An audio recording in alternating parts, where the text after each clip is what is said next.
प्रिय विद्यार्थियों, Vande Mataram. Current affair श्रृंखला का भाग 13, जिसमें आज हम 24 और 25 अगस्त 2021 के 10 महत्वपूर्ण प्रश्नों पर बात करेंगे। शुरू करते हैं हमारे आज के पहले प्रश्न के साथ। पहला प्रश्न बात करता है नेवल एक्सरसाइज मालाबार 2021 जो 26 से 29 अगस्त के बीच आयोजित हो रही है, में इनमें से कौन सा देश भागीदारी नहीं कर रहा है? मालाबार 2021 में कौन सा देश भागीदारी नहीं कर रहा है? विकल्प है आपके सामने, ए भारत, बी ऑस्ट्रेलिया, सी रूस, डी जापान। तो कौन सा देश मालाबार एक्सरसाइज 2021 में क्या है कि भागीदारी नहीं कर रहा है? तो सही उत्तर क्या होगा? सही उत्तर होगा इसका सी रूस। रूस क्या है कि मालाबार 2020 में शामिल नहीं है। बाकी ये 3 देश और प्लस में अमेरिका क्या है कि मालाबार 2021 जो नेवल एक्सरसाइज है में शामिल है। बात करते हैं मालाबार 2021 जिसका 25वां संस्करण आयोजित हो रहा है 26 से 29 अगस्त 2021 के बीच। और कहां पर हो रही है ये नेवल एक्सरसाइज? ये हो रही है फिलीपींस सागर में हो रही है, जो ग्वाम द्वीप अमेरिका का ग्वाम द्वीप जो प्रशांत महासागर में स्थित है, में क्या है कि आयोजित हो रहा है मालाबार 2021। 4 देश इसमें पार्टिसिपेट कर रहे हैं, भागीदारी कर रहे हैं। 4 देश कौन कौन से हैं? संयुक्त राज्य अमेरिका, जापान, ऑस्ट्रेलिया और भारत। मालाबार का एक्सरसाइज के हिस्ट्री की बात करें, बैकग्राउंड की बात करें, तो मालाबार जो नेवल एक्सरसाइज है इसकी शुरुआत हुई थी 1992 में। भारत और अमेरिका के बीच ये नेवल एक्सरसाइज शुरू हुई थी। बाद में 2007 में इसमें जापान को ऐड किया गया और 2020 के अंदर ऑस्ट्रेलिया को शामिल कर लिया गया। ऑस्ट्रेलिया के शामिल होते ही जो क्वाड कंट्री है, जो चारों क्वाड कंट्री हैं, अमेरिका, जापान, भारत और ऑस्ट्रेलिया, ये चारों क्या है कि शामिल हो चुके हैं मालाबार एक्सरसाइज के अंदर 2020, जिसका 25वां संस्करण 26 से 29 अगस्त 2021 में फिलीपींस सागर गुआम द्वीप में आयोजित हो रहा है। बात करते हैं गुआम द्वीप और फिलीपींस सागर, इसकी लोकेशन की बात करें, ये साउथ चाइना सी है, फिलीपींस है, और ये फिलीपींस सागर, और ये अमेरिका का गुआम द्वीप है, प्रशांत महासागर में महत्वपूर्ण स्ट्रेटेजिक आइलैंड में आता है अमेरिका का गुआम द्वीप, जो प्रशांत महासागर में यहाँ दक्षिण चीन सागर के पास ही स्थित है गुआम द्वीप। बात करते हैं प्रश्न संख्या 2 पर। हाल ही में चर्चा में रहा D10 क्लब का संबंध इनमें से किससे है? 10 लोकतांत्रिक देशों का 5G क्लब है, बी है अफगानिस्तान संकट और समाधान से इसका संबंध है, सी है कोरोना प्रभावित अर्थव्यवस्थाओं की मदद हेतु है, डी है संयुक्त राष्ट्र सुरक्षा परिषद में सुधार के लिए गठबंधन है। तो D10 का संबंध किससे है? डी से शो हो रहा है डेमोक्रेसी 10 का संबंध है 10 लोकतांत्रिक देशों का। ये 5G जो नेटवर्क है उसका क्लब है D10।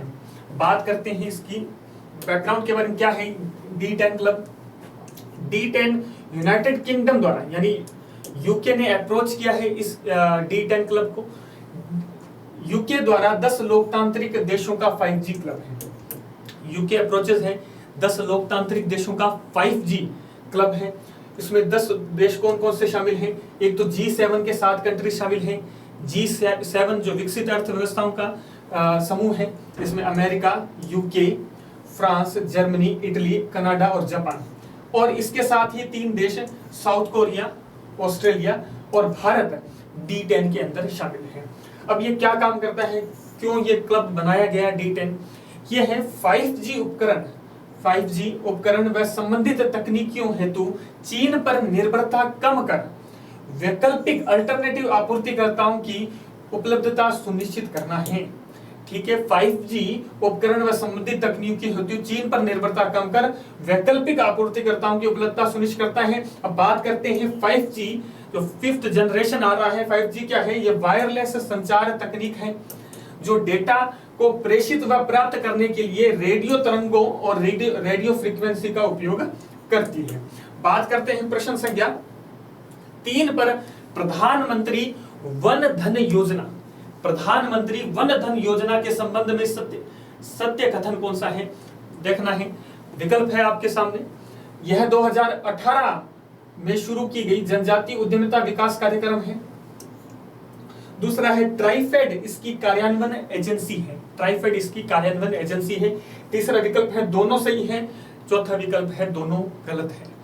तो प्रधानमंत्री वन धन योजना के संदर्भ में दोनों ही कथन क्या है, सही है। ये 2018 में लॉन्च किया गया। उद्देश्य क्या है, जनजातीय ट्राइबल एंटरप्रेन्योरशिप उद्यमिता विकास कार्यक्रम है। और ट्राइफेड इसको क्या है कि इंप्लीमेंटिंग एजेंसी, कार्यान्वयन एजेंसी है। बात करते हैं प्रधानमंत्री वन धन योजना 2018 में इसकी शुरुआत की गई थी। कौन सी मिनिस्ट्री है, जनजातीय ट्राइबल मिनिस्ट्री द्वारा इसका शुरुआत किया गया।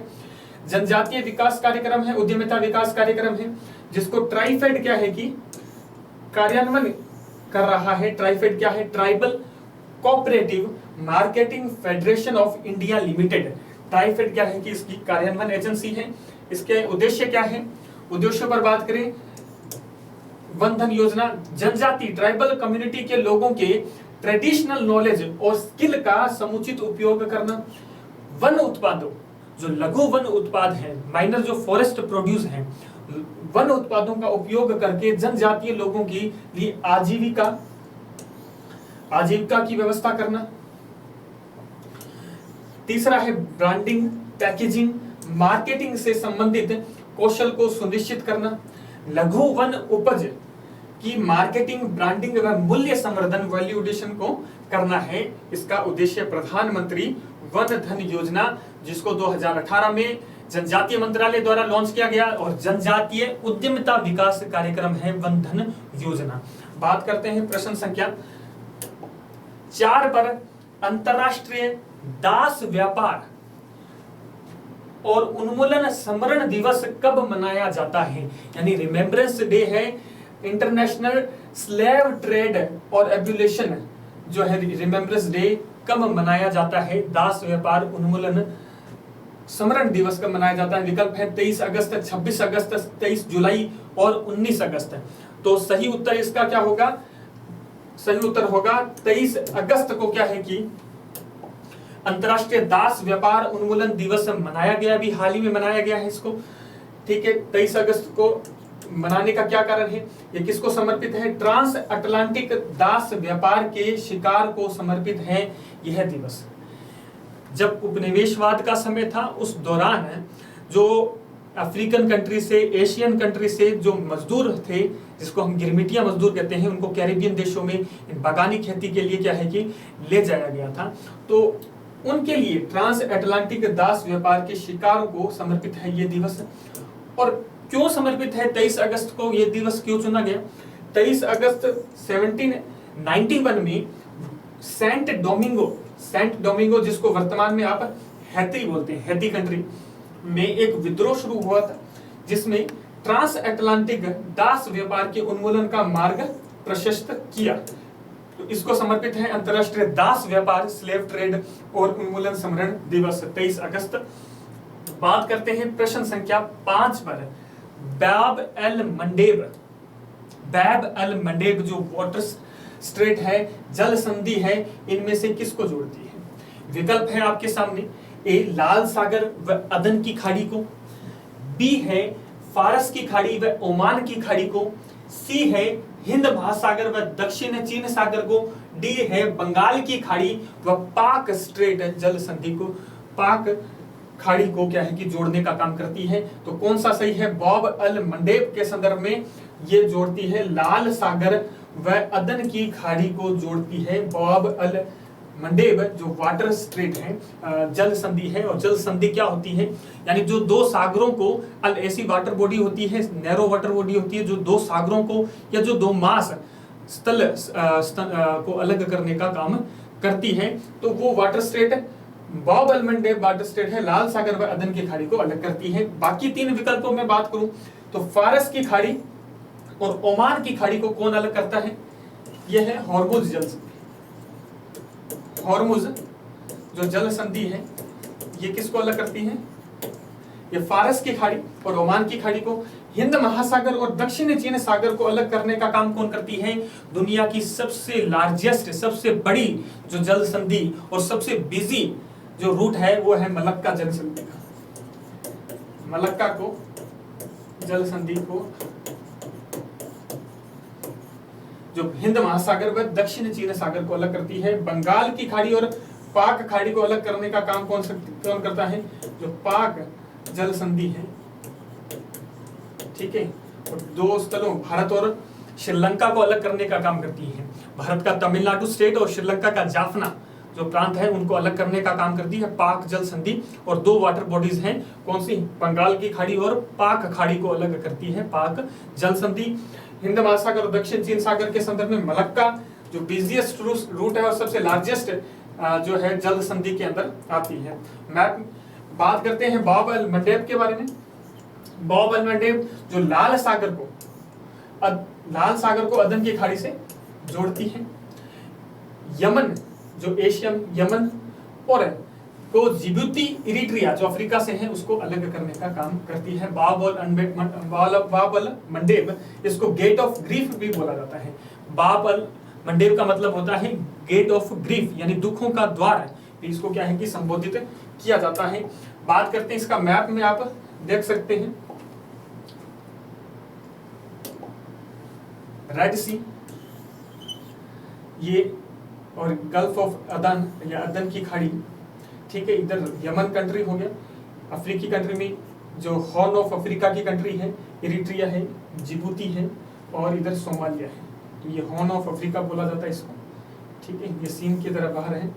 तो बाब अल मंडेब है, ठीक है। दो जो स्थल को अलग करने का यमन और अफ्रीकी कंट्रीज को, और रेड सी और अदन की खाड़ी इनको जोड़ने का काम करती है ये बाब अल मंडेब जो जल संधि है। और ऐसा भी बोल सकते हैं कि हिंद महासागर को, तो ये हिंद महासागर का ही पार्ट है,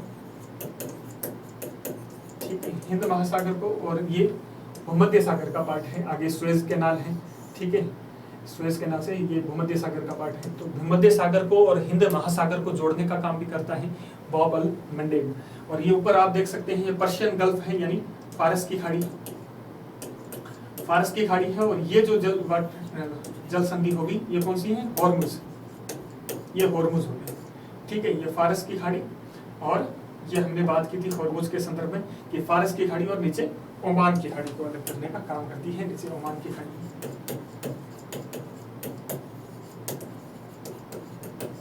ठीक है। बात करते हैं अगले प्रश्न पर।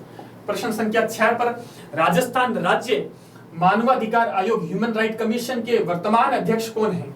विकल्प है आपके सामने प्रताप कृष्ण लोहरा, प्रेम सिंह मेहरा, गोपाल कृष्ण व्यास और डी है इंद्रजीत मोहंती। तो राजस्थान राज्य मानवाधिकार आयोग के अध्यक्ष कौन है वर्तमान में? गोपाल कृष्ण व्यास क्या है कि इसके वर्तमान अध्यक्ष हैं राजस्थान राज्य ह्यूमन राइट कमीशन के। बाकी 3 विकल्प प्रताप कृष्ण लोहरा हम पढ़ चुके हैं पिछली कक्षा में, क्या है राजस्थान के वर्तमान लोकायुक्त हैं प्रताप कृष्ण लोहरा। प्रेम सिंह मेहरा कौन है? राजस्थान राज्य निर्वाचन आयोग के अध्यक्ष हैं, राज्य निर्वाचन आयोग की अध्यक्ष कौन है? प्रेम सिंह मेहरा है। और इंद्रजीत मोहंती कौन है? इंद्रजीत मोहंती वर्तमान राजस्थान हाई कोर्ट के चीफ जस्टिस है, सीजे ऑफ राजस्थान हाई कोर्ट है इंद्रजीत मोहंती। तो बात करते हैं राजस्थान राज्य मानवाधिकार आयोग, इसका गठन क्या हुआ था? इसका गठन हुआ था जो नेशनल जो मानवाधिकार आयोग अधिनियम है 1993, उसके तहत ही इसका गठन हुआ था। सन जनवरी 1999 में 1999 में इसका गठन हुआ। और एजेंसी ने काम कब करना शुरू किया? यानी मार्च 2000 में इसने काम करना शुरू किया, यानी मार्च 2000 में इसके अध्यक्ष और सदस्यों की नियुक्ति कर दी गई थी। Justice Kanta Bhatnagar state human right commission की पहली अध्यक्ष थी। वर्तमान अध्यक्ष गोपाल कृष्ण व्यास हैं। अभी जो सदस्य हैं इसमें महेश गोयल इसके ह्यूमन राइट कमीशन के सदस्य हैं राजस्थान। कार्यकाल कितना है? 3 वर्ष या 70 वर्ष, जो भी पहले हो। हालांकि पहले 5-70 था, जिसको 2019 में जो अमेंडमेंट आया था ह्यूमन राइट कमीशन के संदर्भ में, उसमें 3-70 इसका कार्यकाल कर दिया गया है। ठीक है, राजस्थान के अंदर ह्यूमन राइट वायलेशन को रोकने की सबसे बड़ी एजेंसी जो है राज्य मानवाधिकार आयोग है। बात करते हैं प्रश्न संख्या 7 पर। हाल ही में महान संत समाज सुधारक श्री नारायण गुरु की 167वीं जयंती मनाई गई थी।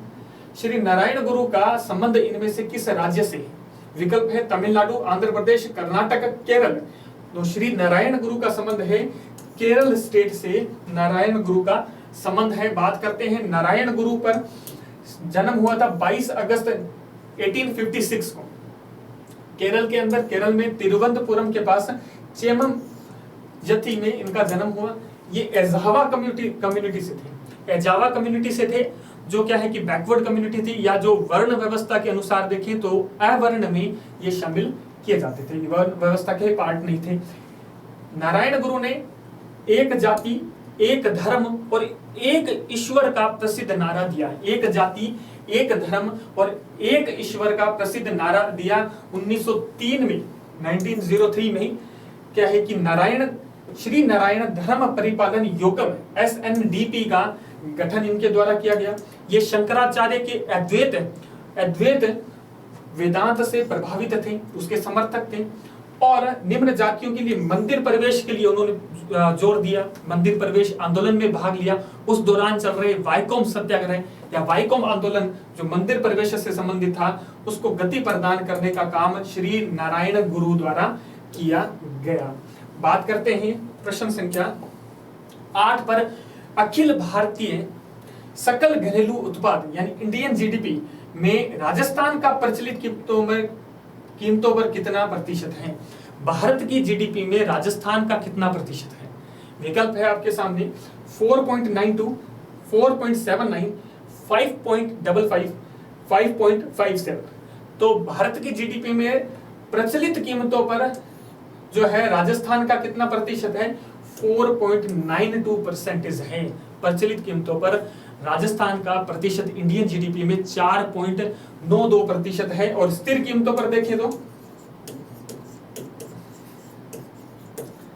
स्थिर कीमतों पर 2011-12 देखें तो ये है 4.79%। स्थिर कीमतों पर है 4.79% और प्रचलित कीमतों पर है 4.92% है राजस्थान का हिस्सा। बात करते हैं प्रश्न संख्या 9 पर। राजस्थान में थोक मूल्य सूचकांक यानी होलसेल प्राइस इंडेक्स जो है के संदर्भ में सही कथन है। थोक मूल्य सूचकांक को मासिक आधार पर तैयार किया जाता है। थोक मूल्य सूचकांक का आधार वर्ष 2011-12 है। सी है केवल एक सही है, डी विकल्प है दोनों ही सही। तो सही उत्तर क्या होगा? थोक मूल्य सूचकांक को मासिक आधार पर तैयार किया जाता है, बात सही है।